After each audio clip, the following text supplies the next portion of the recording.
거기는 혁신을 안 해도 죽지 않습니다. 그죠? 정부기관 죽습니까? 국민 세금을 다 내주니까. 그러나 기업은 어때요? 기업은 혁신하지 않으면 죽습니다. 바로 죽습니다. 우리 이 니케이 비즈니스 그 보고서에 의하면 기업의 평균 수명이 얼마인지 아세요? 30년입니다. 포춘지에 분석한 것부터 보면 불과 30년 내지 40년. 기업의 평균 수명이. 왜 그렇게 짧을까요? 대부분의 기업의 평균이 그렇습니다. 물론 이유가 여러 가지 있죠. 물론 200년 이상 된 그런 장수기업도 있습니다. 세계적으로. 200년 이상 된 장수기업은 일본에가 한 200개 이상 있어요. 독일이 한 30여 개, 미국이 한 15개, 우리나라는 하나도 없습니다. 근데 대개 그런 장수기업 하는 기업들의 사례를 분석하는 거 보면 물론 여러 가지 거기에 대한 이유도 있습니다만 거기에 가장 중심적인 건 뭐냐면 얼마만큼 기업이 끊임없이 새로운 환경에 변화하고 적응하고 그 혁신을 이렇게 달성했느냐. 이것이 큰 중요한 성공 요인이 됩니다. 제가 첫 직장을 갖게 된 게 IT 부분에 저는 69년도부터 컴퓨터를 했어요. 여러분이 이미 컴퓨터를 많이 쓰고 있지만 저는 그때 69년도 우리나라에 컴퓨터가 처음 들어올 때입니다.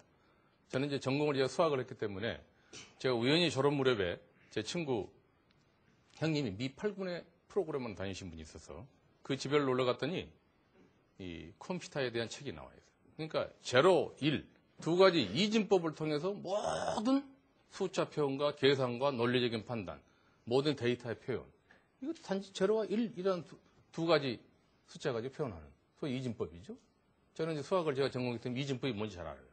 그 8진법, 16진법으로 해서 표현하는 거. 근데 그걸 책을 보고 내가, 야, 이게 미래에 엄청난 큰 변화를 가지고 올 수 있는 기기겠다. 그래서 제가 그걸 컴퓨터 책을 그걸 빌려다가 제가 독학을 했어요. 쭉.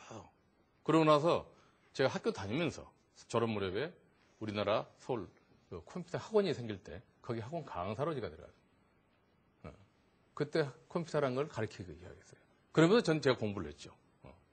그러고 나서 항공사 그때 공채 1기로 제가 들어가서 제가 한 일이 그 당시에 소위 우리나라의 최초의 온라인 국제 시스템을 온라인화하는 이 작업을 했습니다. 근데 그 당시만 하더라도 72년도인데 그때가 우리나라에 온라인이라는 게 없었어요. 온라인이 뭐냐 그래요. 온라인을 해야 되겠다는 온라인이라는 걸 아는 사람이 있어야지. 그때 뭐 전산학과가 있는 것도 아니에요. 그때는 뭐 컴퓨터 학과가 생긴 지 80년대에서 생겼으니까.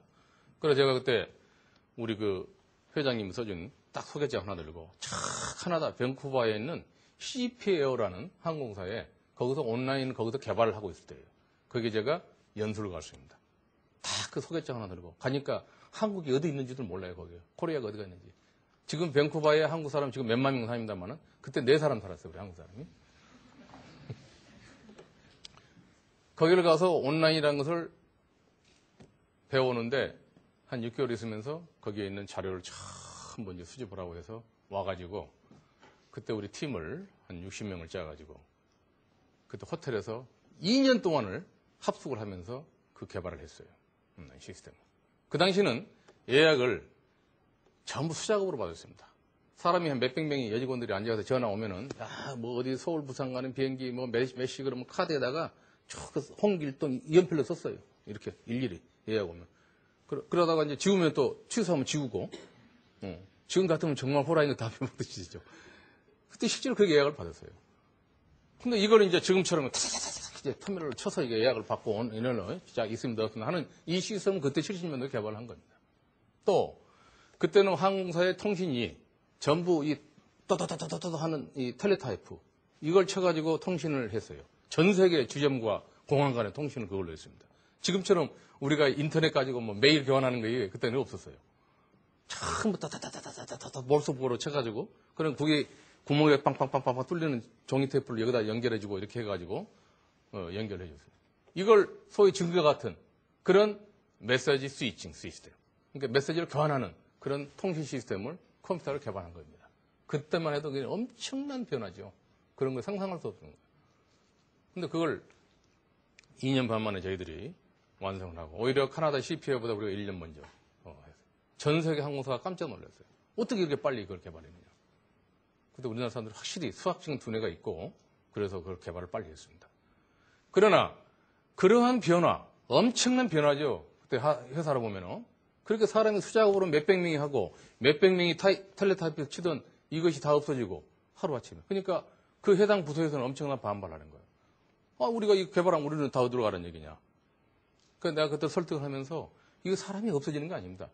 더 여러분들은 한 차원 높은 일을 배우고 한 차원 더 높은 IT 기술을 배워가지고 여러분들은 더 다른 일을 할 수 있습니다. 이 변화에 여러분들이 동참하지 않으면 여러분들 영원히 여기서 뒤떨어지고 맙니다.